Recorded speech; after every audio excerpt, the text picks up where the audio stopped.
Hello everyone. Welcome to PTAS 230 seminar in physical therapist assisting. This would have been the day that I normally would be so excited to see you all back from clinicals, and we would be just excited to see each other, giving each other hugs and sharing experiences, and this is usually my favorite time of year, gearing up for graduations and all the things that go with that. But this year is a lot different. As we know, this class has been moved to an online format according to Vincent University policy related to the COVID-19 restrictions. And so I wanted to talk to you because I know that by the time you see this, you will have taken your first mock exam for the state boards. And so I'm just going to share with you what I would say if we were on campus. First of all, it's just a benchmark. You're going to receive the 75 points in full just by taking the exam. Your performance, your actual performance on the exam is not going to affect your score, the score that will be entered in the grade book. And this class is a little bit different. I want you to participate, and you need to do all of the assignments that are listed, and all of those are on the Blackboard page under assignments. But it's they will be graded, and I have rubrics for them, obviously. But really the focus of this course is to prepare you for the state board exam. And so a big part of that is understanding where your baseline scores are. Now, we use score builders, and that is the company that we've used to help our students to prepare for boards for the last 17 years that Mark and I have ran the program. And they have very good products. You know, I know they've got some flashcards. You've got your PTA review book. They are the people who would have done the campus course at the University of Evansville that you were scheduled to go to. That has been moved to an online format. But it's all the same company. And by the way, I don't have details on that yet. I'm working on that, and I will just roll things out as I have the information. But Score Builders is a very good company. They have served us well over the last 17 years. And the way that they do things align really closely with the Federation of State Boards of Physical Therapy, FSBPT, who are the people who write the exam. So your score is, you may be happy with it, you may not be happy with it, but it's the first way for you to judge where you are in terms of a score of passing the state boards. And the scoring is a little bit different on the board exam, but it turns out to pass, it's about a 75%, if you were just looking at it as a percentage. And the other thing is, I want you to keep your username and passwords that I emailed you. You can access that same exam for 30 days without being charged anything additional. And what this video is about is teaching you how I've taught my students for the last 17 years how to study for the state board exam. And that exam is one piece of that. So make sure that you keep a hold of that username and password. And once again, as long as you send me your score, print off your score and send it to me, you will receive the full 75 points that it's worth.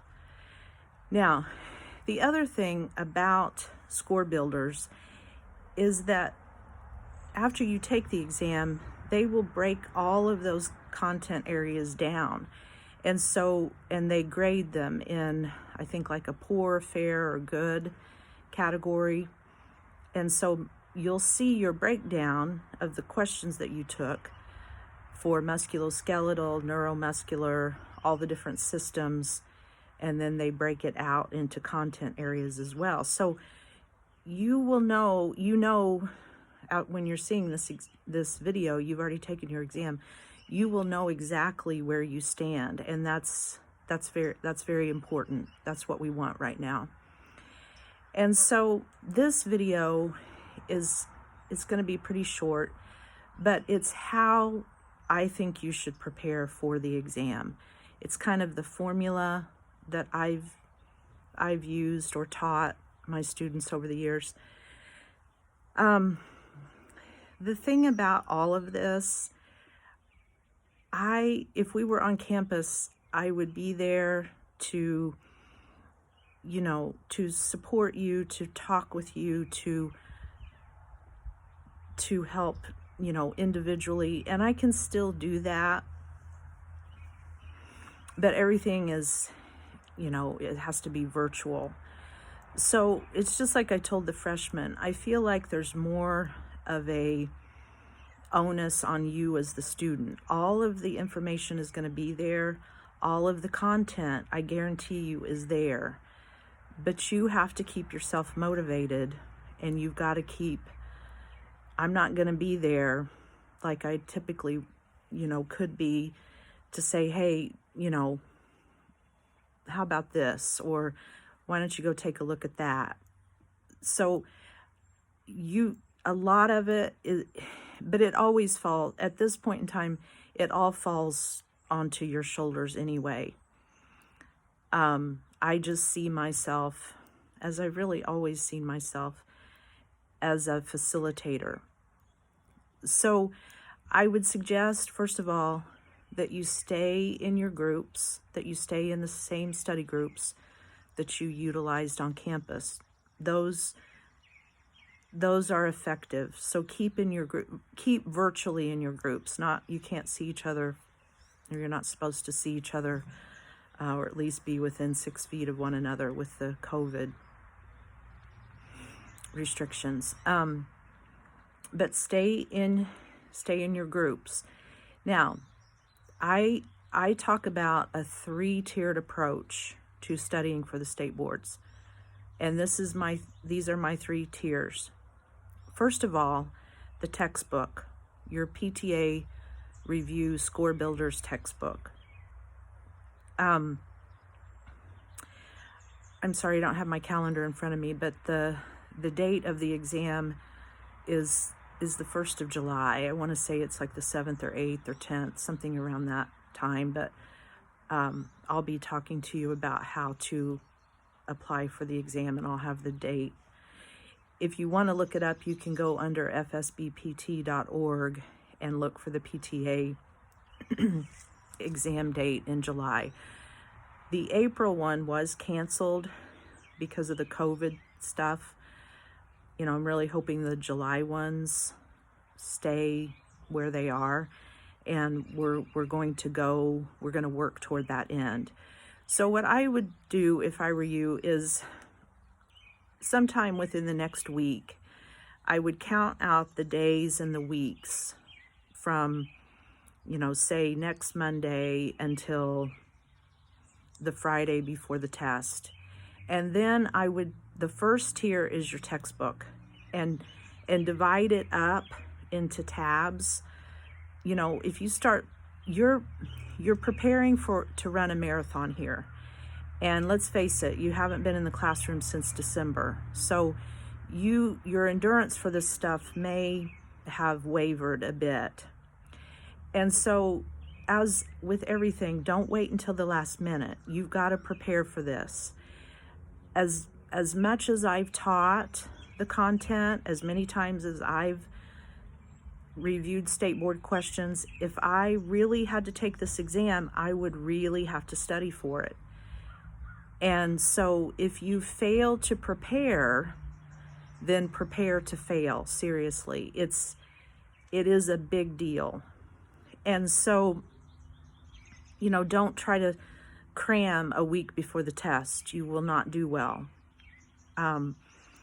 So my first suggestion is that you take the textbook and you divide it into sections. So like the first one, I think, is the musculoskeletal chapter. Whatever time period you want to use. Personally, if I were you, I would be studying at least 4 hours a day and trying to give myself a break on the weekends. So if I were you, I'd take that textbook and look at it and go, really be honest with yourself. Do I think this might take me about a full week to get through? And let's say that there's 100 pages in that particular musculoskeletal chapter, which I'm not sure I'm just using this as an example, but I think I want to cover that in the first week. I'm going to take 100 divided by 5, and I'm going to do 20 pages a day. And I'm going to, I've had students who have even tabbed out exactly where they want to be with dates. This chunk, I'm going to do this by this date. And so as organized as you can be in that process, I think the better. So that's the first tier. Now, I would say with that textbook, it's pretty detailed. Many of you will just have to study straight from that book. But there are things that sometimes the textbook does not go into as much detail as our PTA on-campus textbooks did. So, you still may need access or have your PTA textbooks and your notes from the courses that we taught. So that's the first tier. The second tier is your muscle note cards. Once again, do not try to study those all a week before the test. I tell people I think you should do 5 to 6 muscles, and I'm talking origin, insertion, action, and innervation. 5 to 6 muscles with your note cards. Get those really good, and then go on to your next batch. Review those, plus the previous ones that you did. Now, the reason I say that about the muscles is because what you're going to see, and maybe you've already recognized this, by studying the muscles, the origin, insertion, action, and innervation, you are really hitting 2 birds with 1 stone. There are a lot of questions out of musculoskeletal and out of the neuromuscular content that come straight from what we've taught on the muscles. And so that is your second tier, is to study your muscles one more time. You can do this just one more time. And then the last tier is to use the mock exam. And once again, you took 150 questions. Don't try to do 150 questions.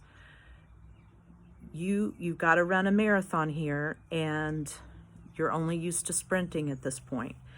So maybe 20 questions to start with. And so I would just use that 3-step process every day that you're studying.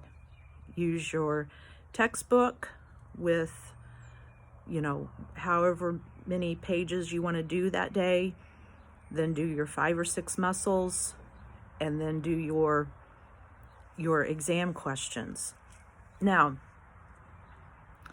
on the exam questions, you can retake that same exam.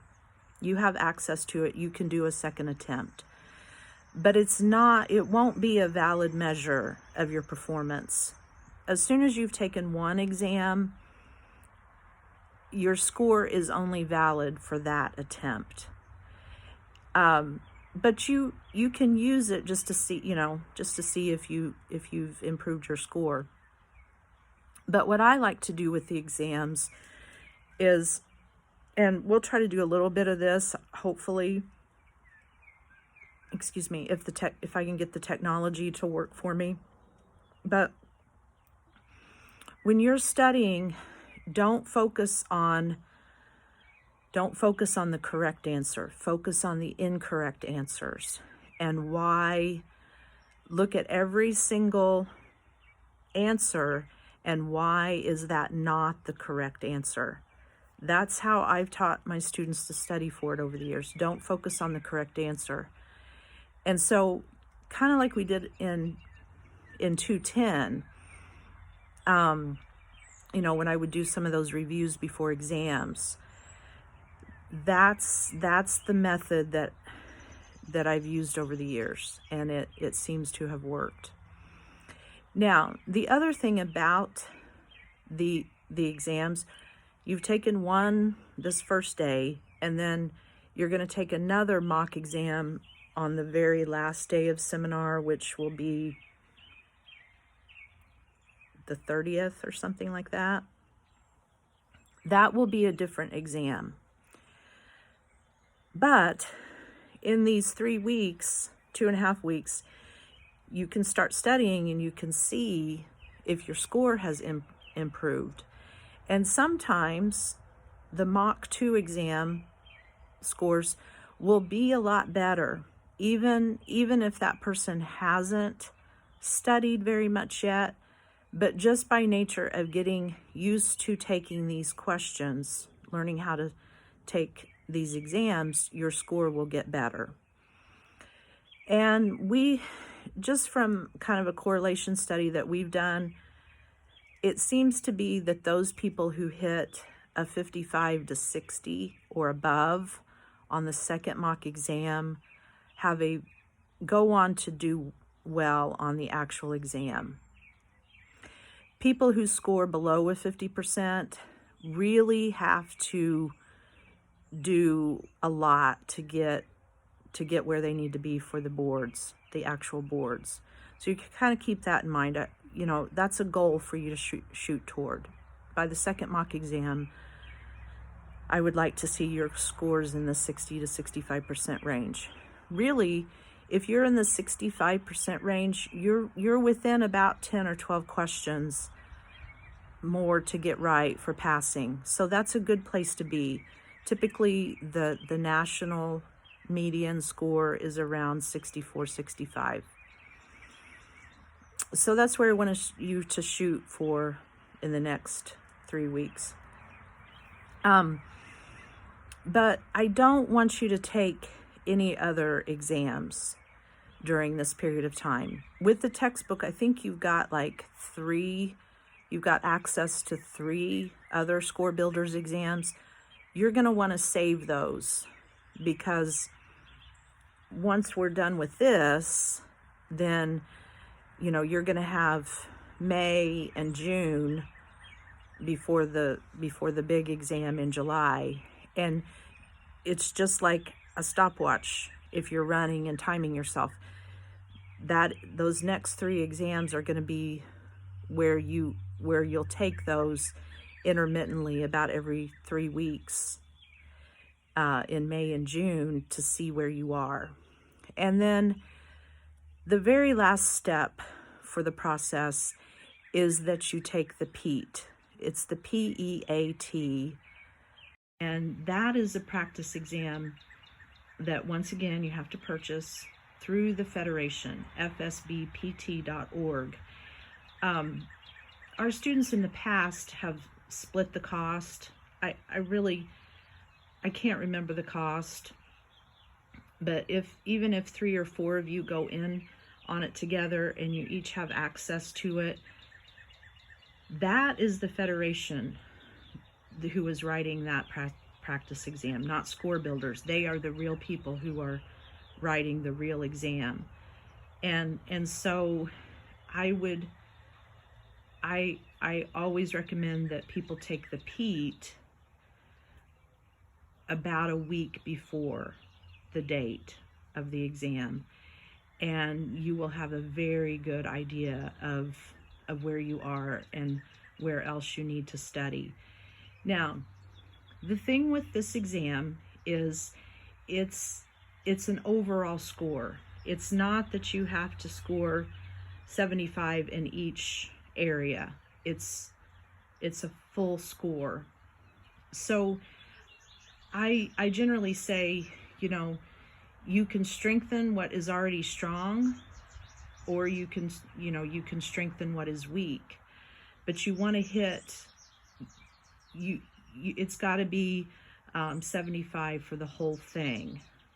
And you really don't want any poor areas, any areas of poor on the content. So, but that score builders, it's wonderful because it will tell you exactly where you are in each of the content areas. And so, you can choose to spend more time, say, on physical agents or neuromuscular or whatever it is that you are poor in or fair in. Maybe you want to spend an additional amount of time after you study with the process that I've laid out. Now, these are just recommendations. There's nobody that's, you know what, guys, by this point in time, there's not much that I can do. So it's on you, I guess, is what I'm saying. You don't have to do it that way.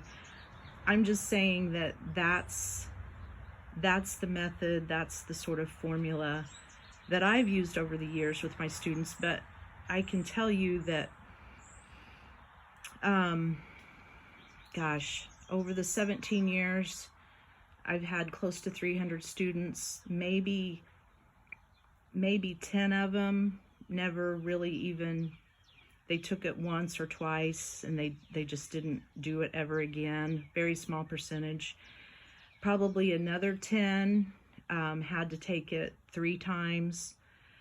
But 95% of the students in that amount of time have passed it on the first attempt. And that has always been our goal, is for you to pass this on the first attempt. I was kind of shocked. I heard somebody say, well, some people don't want to pass it on the first attempt. They just kind of want to go see how they do. Really? What? No. I think you should shoot for passing it on the first attempt. Now, this is why. This does cost money. And I want to say it's close to $1,000 total by the time you pay for everything. Plus, if you don't pass it in July, then you can't take it again until October. And so if you would have had a job in that amount of time, think about how much money you're losing. If you could have been working. And the other thing is, it's a psychological thing. People can really get psyched out if they don't pass the first time. And the further you get away from, what we've done on campus, the harder it's going to be, and the least likely that it will be that you pass. So I really want you to shoot for passing it on the first attempt. It is completely doable. Is it going to be easy? No, it's not going to be easy. As much as we've prepared you for this, there's going to be stuff that you're going to be like, wow, I've never even seen this. Where is this coming from? It's not going to be easy. You should not expect it to be easy. But is it doable? Absolutely, it's doable. And I share this with you. A few years ago, I had a student who scored well below the 50% on mock exam 2, and I let them know. I said, you need to study, and I'm not underestimating. You need to study 8 hours a day.